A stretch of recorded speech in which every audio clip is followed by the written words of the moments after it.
man, it's one of those days where it's never quiet here. Paul is out there with the kids trying to help me have it be as quiet in here as it possibly can be. I haven't been alone since March, and there's a good chance that, like every other video, this one's not going to be quiet, but we'll do our best. If you're able to, bear with me. In today's video, I am going to try to answer what has got to be one of the most frequently asked questions around here lately. I've talked about this before, but I haven't talked about it in a long time. Some of these questions I imagine aren't super genuine, but I'm going to go on the assumption that at least some of them are. I get asked at least once a day, probably multiple times a day now, what causes that? What causes autism? Why do you think autism is around now when it wasn't before 1960?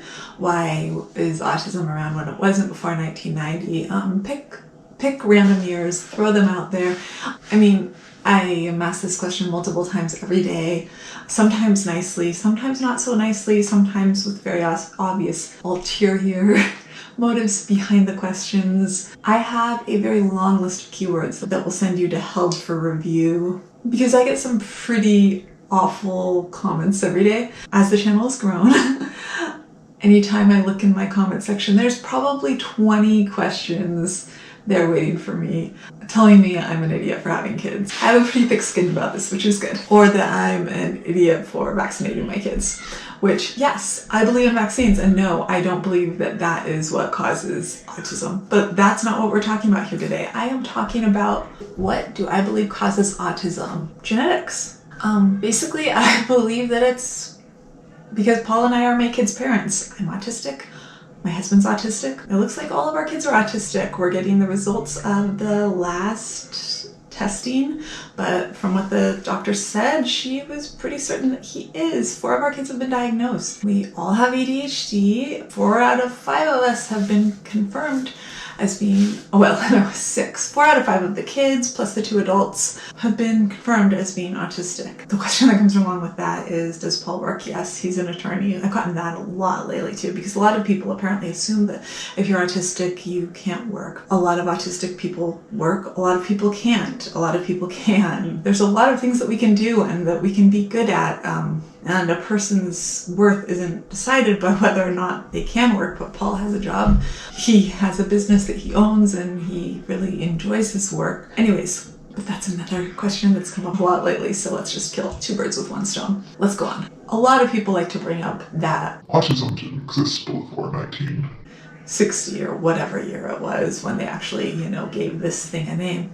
And I usually like to respond, before 1930, people didn't know that Pluto was a planet. Well, not a planet after, 2006? Whatever year that was. Before 1930, they didn't know Pluto was out there, being a little dwarf planet or whatever you want to call it, out there in space. But it was there. And that's kind of like autism, in a way. Maybe not the perfect. Just because it didn't have a name before a certain year doesn't mean it didn't exist. And just because it wasn't being diagnosed as much in the 70s or the 80s or the 90s doesn't mean it wasn't there. It wasn't heard of when I was a little kid. People didn't really know what it was.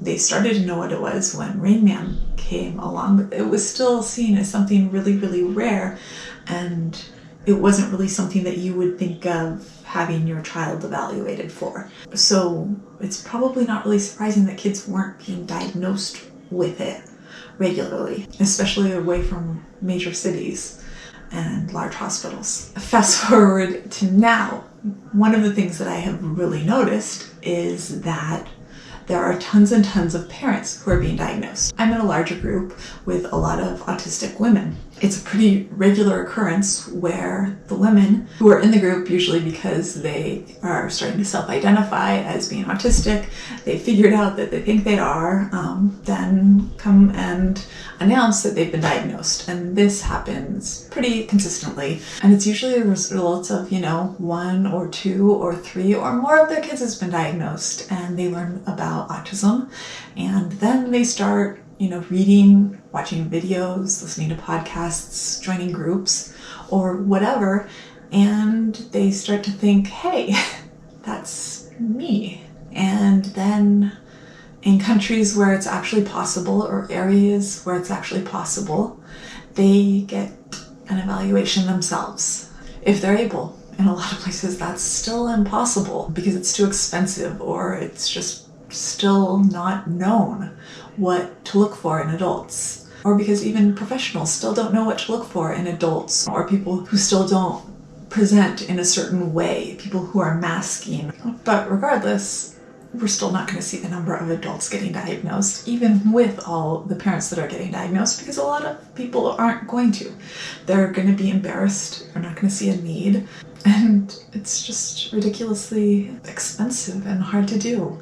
I already had a strong belief in the why before I got into these groups, but as I kind of shared, you can really clearly see. A lot of the women in these groups have partners who have ADHD or who are also autistic, who are neurodiverse in some way. And a lot of them have children, 1 child or 2 children or 3 children or more who are also autistic or who are probably autistic. Sometimes the kids find out first, or sometimes they don't. Sometimes the parents know that they are autistic and then they have children. Maybe 1 or 2 children are neurotypical and the others aren't. Maybe it's a mix. Maybe all of them are autistic, like in our family. I've heard parents talk about being nervous because they have a neurotypical child and they're not quite sure what it will be like to raise a neurotypical child because both parents are autistic, and what will it be like? But here's what I think for our family, because people are always suggesting to me that it's vaccines, and I'm sure I'm not going to really convince anyone who thinks that. People are still going to say it. I know, because once you're convinced, you're convinced. If you know us, you already know the story. When Tessie was a tiny baby, we had a scary time with her and her breathing. A whole bunch of testing, sleep studies, MRIs, EEGs. After it was discovered she had central apnea when she was 6 months old, we could never find why she had it. Her brain would stop telling her to breathe in her sleep. As a result, they ordered genetic testing for her. They sent Tessie up to another children's hospital, and at that children's hospital, they ordered full exome testing, which tests like way more. And they gave us about a 50% chance of finding something, which I honestly didn't expect anything to be found because we hadn't found anything with Maggie, and I just didn't think they'd find anything. We'd gone through it with Maggie. But this was a lot more extensive, I guess. They tested Tessie's DNA, but they also tested my DNA, and they tested Paul's DNA. I was taking Maggie to an appointment to drop her off, and I was taking one of the boys to a doctor's appointment when I got a call from the geneticist, and it was actually the geneticist on the phone, and I was about right next to an exit, so I pulled over, parked in like a park and ride type place. He kept saying he could call me back, but I was like, I actually have the doctor on the phone. I didn't want to just let him go. He kept saying that it was going to sound worse than it actually was, and that it was going to sound scary. And I remember thinking that his reassurances sounded scarier probably than anything he was going to actually tell me. And he told me that Paul and I both had autosomal recessive gene mutations and that they were unknown variables. Mine was 1 in 100,000, the chances of it occurring, and Paul's, they were on the same gene, but they were, it's like the mutations were different. Mine was 1 in 100,000, Paul's was 1 in 10,000, and I would read more about them later when we got the report back. They were both unknown variables, assumed to be destructive. The like computer program that ran them said that they were thought to be destructive. There was like one other family in the world that was known to have mutations on that gene and also have children. And Tessie had received the mutated gene from me, and she'd also received the mutated gene from Paul. So she had the full mutation. In order to have the affected gene, because it's recessive, she had to receive both recessive genes, and she had. And it was thought to affect respiratory things in other people, and the other family who had it had kids that had something called congenital central hypoventilation, which is something that's very scary. And Tessie at that time would stop breathing in her sleep, or would have really low breathing. She was having this thing called hypopneas, where if she would breathe too shallowly and her CO2 would go up, but that stopped happening, and if she'd really had that, it wouldn't have stopped happening. It's a whole nother story. It was a very scary time. All the other kids were supposed to be tested, but our insurance denied it because you can't test for that one gene, and so the other kids weren't ever tested. But we do know that my husband and I both have that gene. And we also found out that I had a dominant gene mutation on EXT2, which is supposed to cause osteochondromas or bone tumors, non-cancerous bone tumors, on joints, specifically like the femur, the bottom of the femur, I believe. I know they didn't tell us at that time, but what I found out when we moved to a different genetics place was that apparently there was supposed to be like a 99.9% chance that Tessie and I would have those. And they thought that that was wrong, and because Tessie should already have them and I should have them too. They did x-rays of her whole entire body and she doesn't have them starting, and she would already have them starting at this point.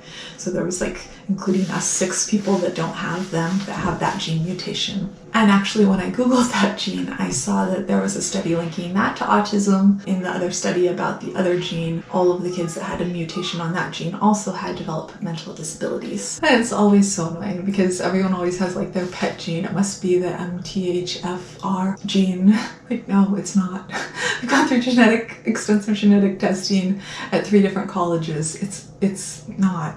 We don't have that mutation, and they're like, it must be that. Or then someone will bring up, but it wouldn't if it wasn't for vaccines. And I'll be like, seriously, we could tell it from day one. And then people bring up the Hep B vaccine, and it's like, actually, she wasn't vaccinated with that until she was several weeks old, because, funny story, there was this nurse at the hospital when like Patrick was a baby who told me not to get it right away. She was like, oh, just get it at your own doctor's office. That's what you should do. You shouldn't get it right here at the hospital. And so I listened to her and didn't get the other kids vaccinated till we got to our doctor's office, and that's what I kept doing. It finally came up with Tessie because the doctor assumed that she'd gotten it, and I corrected him and I said, oh no, Tessie didn't get that. We always get it here. And the doctor stopped and said, what do you mean you always get it here? And I said, yeah, we just always get it here. That's what a nurse in the hospital told me to do. And the doctor was actually very, very upset because the assumption is that she would get it at the hospital. I get so many comments that are like, you couldn't have known. There was never any normal because she would have gotten that shot at the hospital. When in fact, she did not get it at the hospital. I asked for it later on to be given to her because that's what one of the nurses advised me to do at the hospital. So yeah. Why do I think my children are autistic? Well, because their father and I are autistic. Because sometimes when 2 people love each other very much, they have children. And sometimes traits are passed on. And I don't think that's a bad thing.